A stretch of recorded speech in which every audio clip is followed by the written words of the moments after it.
Hello, folks. This is Kenny Arike with the latest edition of the Strong Relationships, Better Business podcast. And today's entry, I'm actually going to be talking about the audiobook I'm releasing, as well as why you will not find it on Amazon.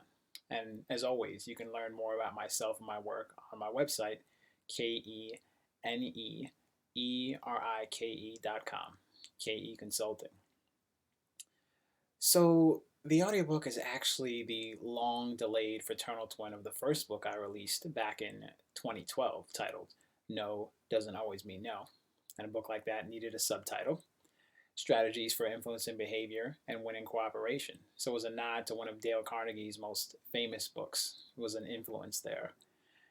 And I had been meaning to do an audio version of the book for some time, but I actually forgot about it. And someone reached out to me on LinkedIn in November of 2022 and asked me, hey, do you have an audio version of the book available? And that's when I remember, like, oh, that's right.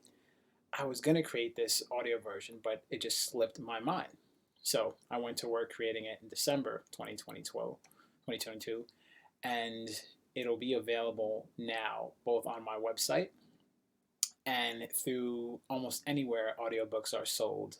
So Google Play, Spotify, eventually Apple, all those places, except for one notable exception, Amazon and Audible. And the book is essentially a collection of strategies for growing closer relationships with people around you, as well as strategies for understanding why do people do the things they do, how can I understand why these things are happening, and how can I use this to either improve my own business or improve my own lot in my career. And it just covers a lot of practical ways to do that. It's very easy to read and very easy to listen to, as you'll see in the audio version. And if you go to my website, the accompanying article to this YouTube video will explain a little more, as well as have an excerpt of the audiobook. So I'd highly recommend you checking it out in addition to listening to this video.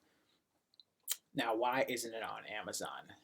Amazon is the most populous marketplace for almost anything, including audiobooks now for the last 5+ years. And I figured I'd give you some insight into why I wouldn't put it on Amazon. I've had an extensive history in e-commerce. I actually used to manufacture and import commercial kitchen equipment, hydroponics equipment, and gymnastics equipment, among other electronics. So I have a lot of background with both selling on eBay, Amazon, listing things, how to deal with dispute resolutions. And in the accompanying article to this video, you can actually go and read one of the big stories I had that actually made its way into the New York Times some years back. And the thing with Amazon is, as a customer, they're great. I mean, they give you pretty good service. You can return almost anything for almost any reason, even if it's not valid. So they do great customer service on the customer side.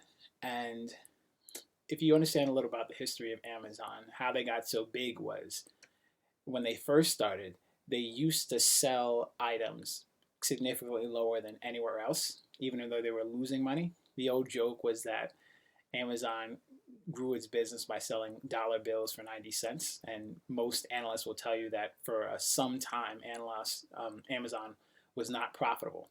So what they did was they would use their low prices to drive out competition. And over the years, as you've noticed, their prices have steadily risen because competition is not there anymore. And it's a great business model.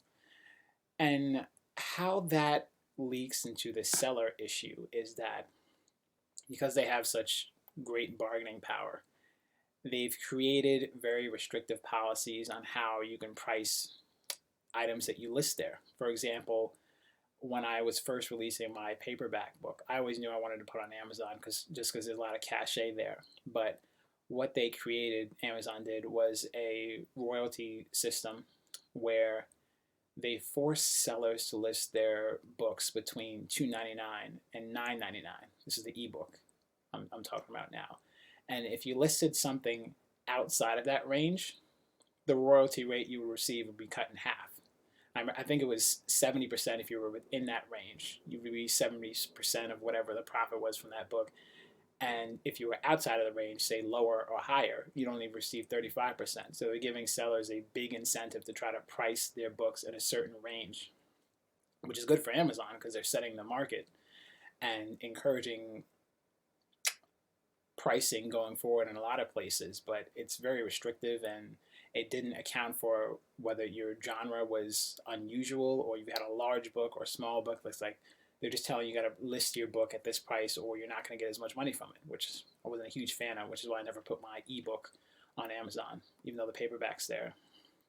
They actually do a similar thing with audiobooks now that they're selling them, except now if you list your item on Audible, your audiobook that is, you have to agree to a 7-year deal of sorts, both exclusive or non-exclusive, depending on what you do. And they can determine how you distribute your work and to whom you distribute your work. And I wasn't a fan of that. It's like, I don't want to deal with some 7-year contract and read this and it gets updated every so often now. And yeah, you'll lose some sales by not being on Audible, but it's nice to just control your work, and as well as the not setting a bad precedent for creators going forward. I don't want to be a part of that, so that's why you will not find the book on Audible.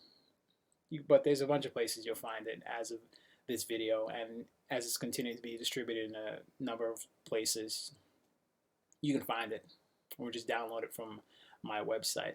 So I figured I'd give some insight both into the book I'm releasing, the audiobook, and why there are a number of sellers who don't like to do business with Amazon. That's it. As always, you can send me any comments or questions, and hopefully this was a good video for you. Thanks.